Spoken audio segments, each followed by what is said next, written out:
Jæja, í kaflanum Hvað vitum við?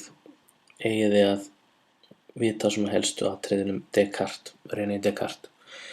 Og gerið bara það sama og þið gerið við Hooke, verið bara með gott yfirlit yfir svona ævi hans og helstu atburði. Þið megið þess vegna fletta honum upp á Google eða í Wikipedia, getur vel verið þessi íslensk grein um hann, og kynna ykkur svona meira heldur en kemur fram á síðunni. Það getur vel verið að þið græðið á því.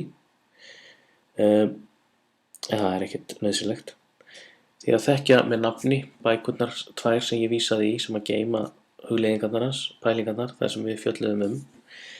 Þegar vita að aðal kenningin hans er kölluð kogitoið. Og því að geta rakið bara hugleiðingarnar á bakvið kogitoið. Hvernig hann kemst að þessu öllu saman og í hvað röð, hvernig hann hugsar þetta, hvernig hann hugsar þetta. Svo bara svona til gaman segi ég að þekkja cogito ergo sum á minnstakosti 3 tungumálum: íslensku, latínu, ensku, frönsku, einhver af þessum 3.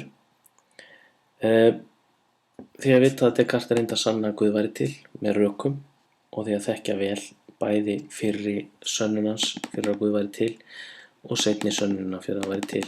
Og ég gerði svona auka stuttar útgáfur af þeim inn á Facebook sem glósu.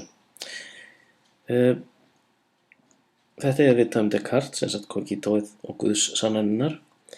Því síðan að vita að það var Karl Popper, heimspekingur, sem setti spjóti skilyrði hvaða kenningar var hægt að kalla vísindalegar, og þær þurfa að vera afsannanlegar eins og það heitir, og því að vita hvað það þýðir, að kenning sé afsannanleg.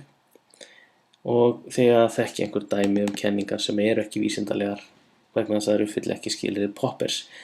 Þar með er ekki sagt að það geti verið heilmikið vit í kenningunum, en þær bara falla ekki undir vísindakenningar.